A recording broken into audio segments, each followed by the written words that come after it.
Star news Marathi, नवे पाऊल नवी दिशा। मी प्रज्वल शशिकांत शिंदे। मला काल मारले, मला उठवलं आणि कॅमेऱ्याच्या बाजूला घेतलं, मला मारले एका पोराला नाही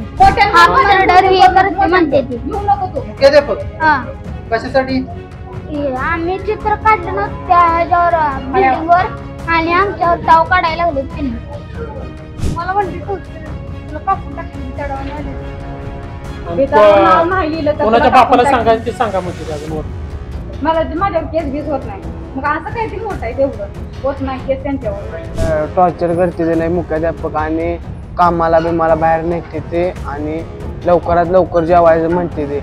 असं जेवाय एक दीड 2 तास असतो त्या 10 मिनिटात जेवायचं म्हणते ते, म्हणजे धमक्या देते ते सारखं। 3ला सुटवते त्या अभ्यासाला हो आणि 10ला 11ला अभ्यास झोपाय सोडते।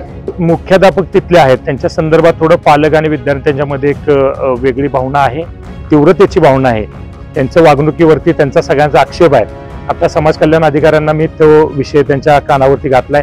त्यांनी सांगितले की दुपारी एक टीम आम्ही इथं पाठवून देतोय, त्या विद्यार्थी पालक यांचं म्हणणं ऐकून घेऊन योग्य आणि कडक कारवाई त्या मुख्याध्यापकांच्यावरती व्हावी या हिशोबाने ते कारवाई करतो असं त्यांनी आश्वासित केलेलं आहे। तुम्हाला सोने खरेदी करायचं आहे तर मग चला विट्याच्या ओम ज्वेलर्स मध्ये।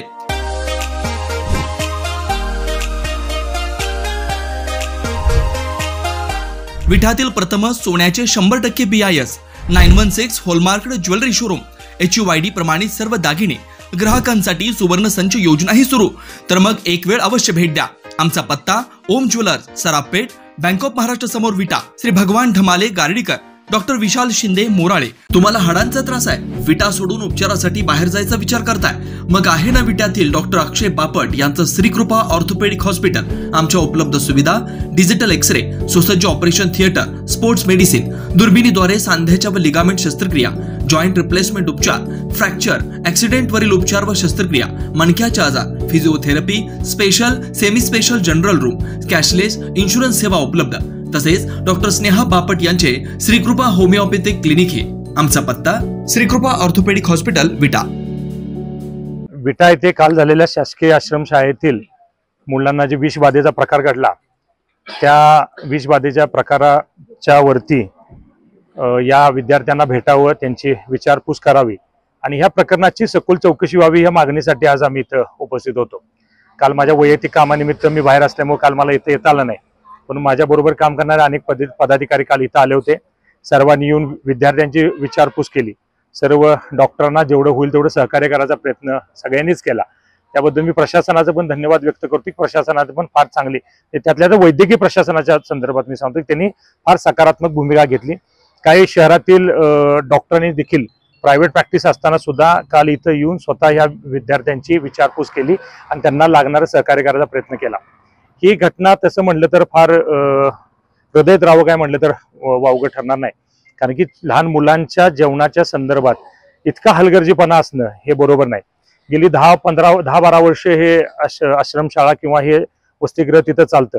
आतापर्यंत अत्यंत चांगल्या पद्धतीचं मॅनेजमेंट तिथं होती, परंतु मधल्या काही काळामध्ये त्याच्यावरती काय कुणाचं कंट्रोल आहे की नाही किंवा कोण तिथं लक्ष देते की नाही, किंबहुना प्रशासनानं देखील त्याच्यामध्ये आधीमधून जाऊन तिथं चेक करणं, जेवणाची क्वालिटी, तिथलं राहणीमान, तिथं विद्यार्थ्यांना मिळणाऱ्या सर्व साधी सामुग्री मिळतात का नाही ह्याच्यावरती थोडं वचप आणि ह्याच्यावरती थोडं लक्ष असणं गरजेचं आहे।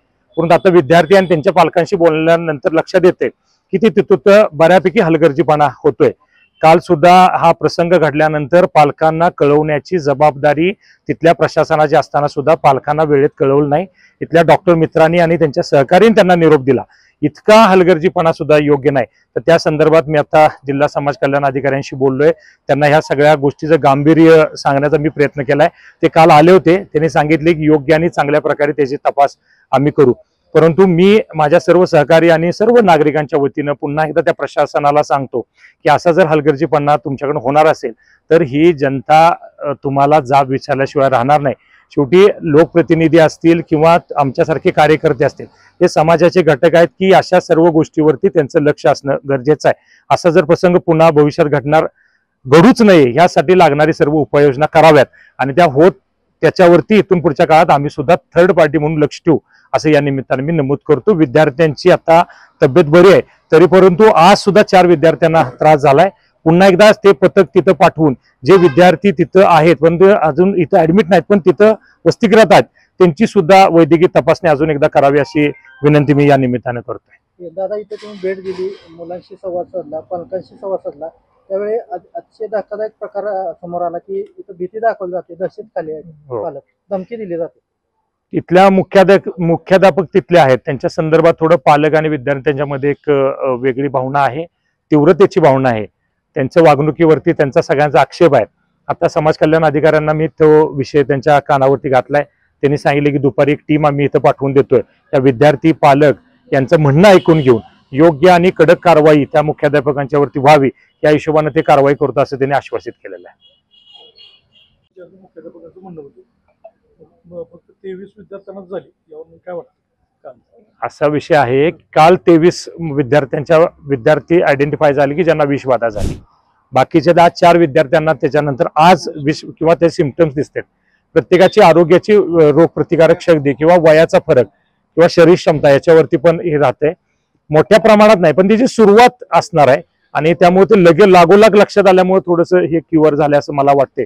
तरी पण आता वैद्यकीय अधिकाऱ्यांशी बोलण्यात लक्षात आलं की मोठ्या प्रमाणात नाही, ज्या लगेच ते समजल्यामुळं किंवा क्विक ऍक्शन झाल्यामुळे थोडंसं हे कंट्रोलमध्ये असं त्यांचं म्हणणं. त्या ठिकाणी पाण्याचे नमुने घेतले, त्यात देखील दोष आढळून आले की पिण्याला योग्य नव्हतं. मग तेच मी आता पत्रकार महोदय तुम्हा सर्वांनाच मी आता सांगितलं की याच्यामध्ये प्रशासनावरती लोकप्रतिनिधींचा किंवा सगळ्याच या जे प्रशासनात काम करणाऱ्या सगळ्या मंडळींचं कुठतं लक्ष असणं गरजेचं आहे. अधूनमधून जाणं, तिथले अन्न पाणी त्याची तपासणी करणं, तिथल्या साधन सामुग्रीची तपास करणं, त्यांना मिळणाऱ्या गोष्टी सगळ्या योग्य आहेत का, त्या शासकीय प्रोटोकॉल प्रमाणे मिळतात का, तिथला स्टाफ विषयी त्यांच्या मनामध्ये काय तक्रारी आहेत का, याच्यावरती कधी तर आधीमध्ये जाऊन लक्ष देणं गरजेचं आहे. आणि ते सगळ्यांचंच काम आहे. मी काय एका कुणावरती त्याचा संदर्भ सांगत नाही, तर सगळ्यांचं काम आहे. म्हणून आम्ही सांगितलं इथून पुढच्या काळामध्ये नागरिक म्हणून आम्हाला देखील तिथं ह्या गोष्टीमध्ये लक्ष घालणं गरजेचं आहे.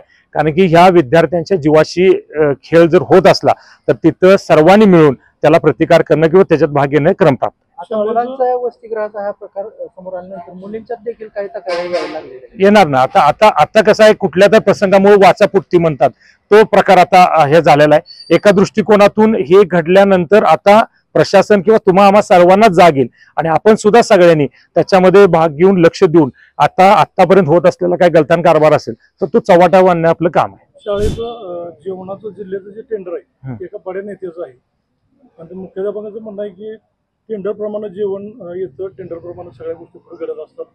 यामध्ये कदाचित विजवादा झाले तर सगळ्या विद्यार्थ्यांना व्हायला पाहिजे होती, पण काही विद्यार्थ्यांनाच झाली नाही. ह्याची सकल चौकशी केली पाहिजे ना, तेच म्हणतो ना.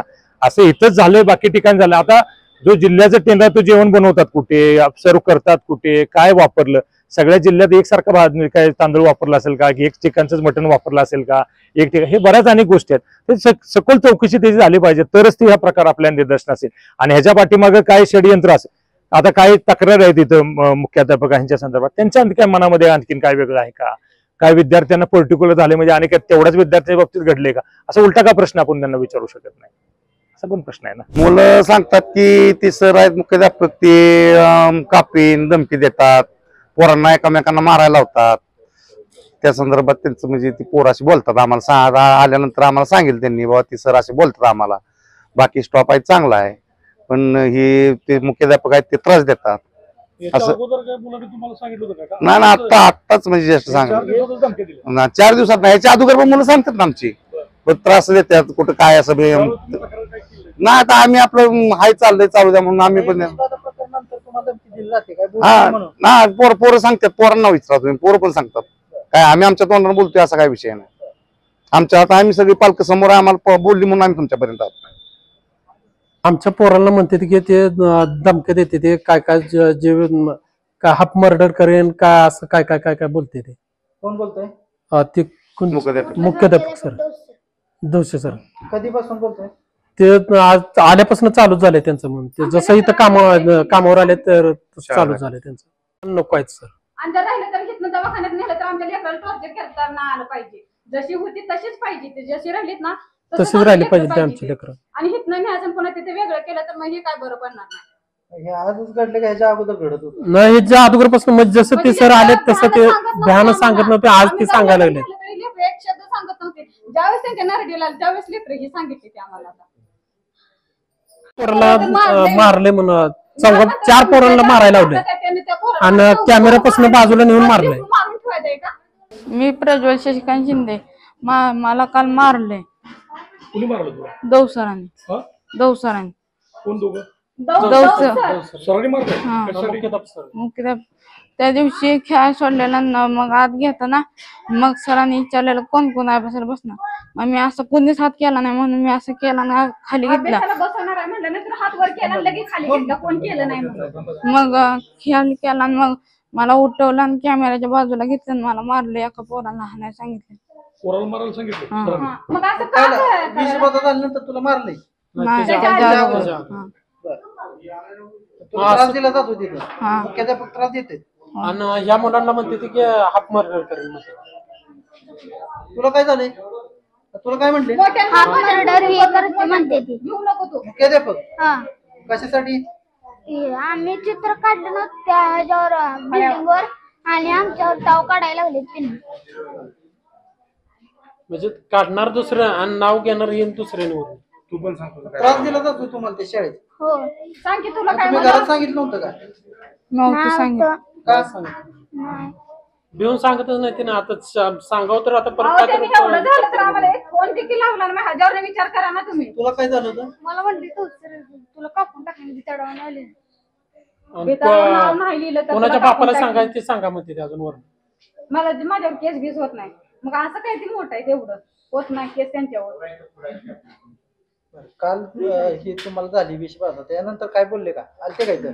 आलते काय काय म्हटले काय? काय बोलायचं नाही वगैरे काय सांगितलं का? नाही काय मग. तुम्हाला प्यायला पाणी कुठलं दिलं जातं शाळेत? बोरचं.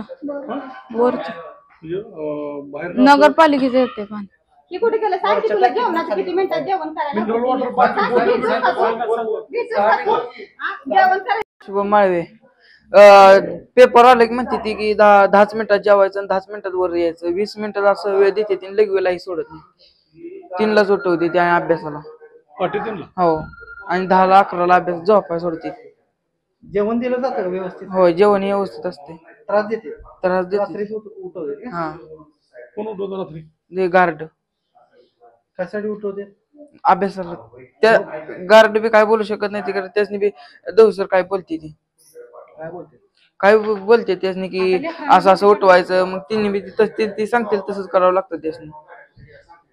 पाणी प्यायला कुठलं दिलं जातं? बोरचं परीक्षेला कधी नसलं तर मग ह्याचं देते टाकीचं. जार आणले जातात का शाळेत? नाही नाही ना. तक्रार केली होती का मग तुम्ही कोणाकडे? नाही. तक्रार करावं तर या पोरांना परत जेवणार त्यामुळे काय टॉर्चर करते ते लय मुख्याध्यापक आणि कामाला बी मला बाहेर नेते ते आणि लवकरात लवकर जेवायचं म्हणते ते. असं जेवाय 1.5-2 तास असतोय त्या 10 मिनिटात जेवायचं म्हणते ते. म्हणजे धमक्या देते ते सारखं. आणि एकदा काय झालं माहिती आहे का? मी वर्गात बसलेलो.